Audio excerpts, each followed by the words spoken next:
Quinton Rampage Jackson conta sobre o dia em que chorou no vestiário. E mais. Gilbert Durinho dá detalhes sobre confusão e diz que Strickland ficou com a perna presa. Olá fãs de MMA, inscreva-se no canal e deixe o seu like, muito obrigado. O momento atípico em que Quinton Rampage Jackson chorou após uma luta de MMA não estava relacionado à própria luta dele. Embora seja curioso imaginar Rampage chorando, ele revelou que ficou devastado quando um ex-colega de equipe passou por um dos nocautes mais brutais na história do UFC.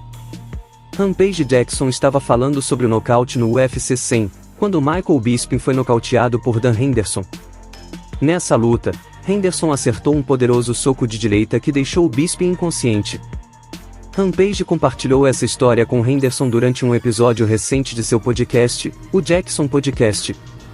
Eu nunca chorei, mas Bisping e eu éramos como irmãos, especialmente naquela época, disse Rampage.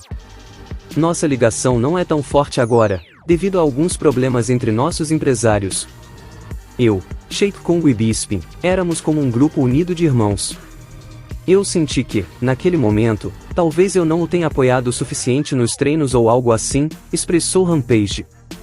Foi assim, e eu apenas senti pena dele. Lembro-me de chorar muito no vestiário, pensando, o que há de errado comigo? Por que estou chorando?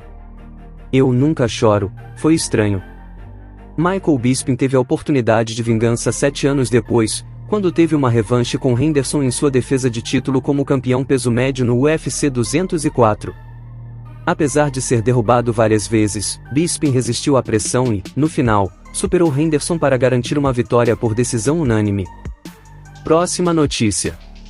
O desafiante meio-médio do UFC, Gilbert Durinho, teve um lugar na primeira fila para a luta entre Sean Strickland e Dricus du Plessis. No UFC 296, no início deste mês, Strickland e du Plessis se envolveram em uma briga. Isso não foi totalmente surpreendente, dada a acalorada coletiva de imprensa na semana anterior. Na coletiva pós-luta, Dana White assumiu a culpa pelo incidente e explicou que não deveria ter colocado os médios tão perto um do outro. Em uma entrevista para o Jackson Podcast, Gilbert Durinho contou sua versão da história.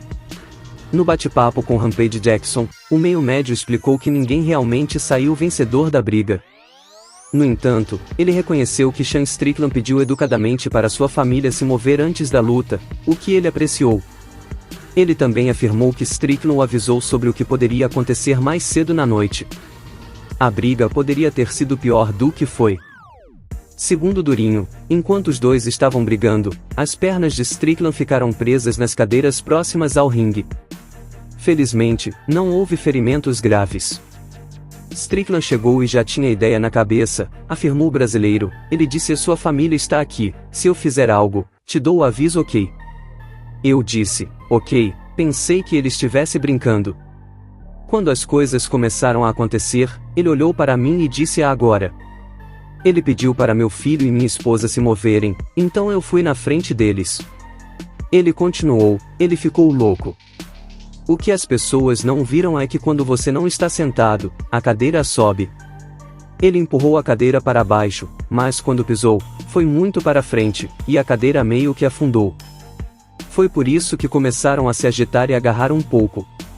Depois, o du Plessis meio que o derrubou, mas a perna do Strickland ficou presa na cadeira. Eu estava com medo da cadeira, estava me apressando para tirar o pé dele dali, mas aquela era minha família ali. Eles se acertaram um pouco, mas as pessoas não viram esse lado da câmera, concluiu Gilbert Durinho. Não teve nada de golpes limpos, mesmo quando Strickland se levantou. O cara meio que o segurou.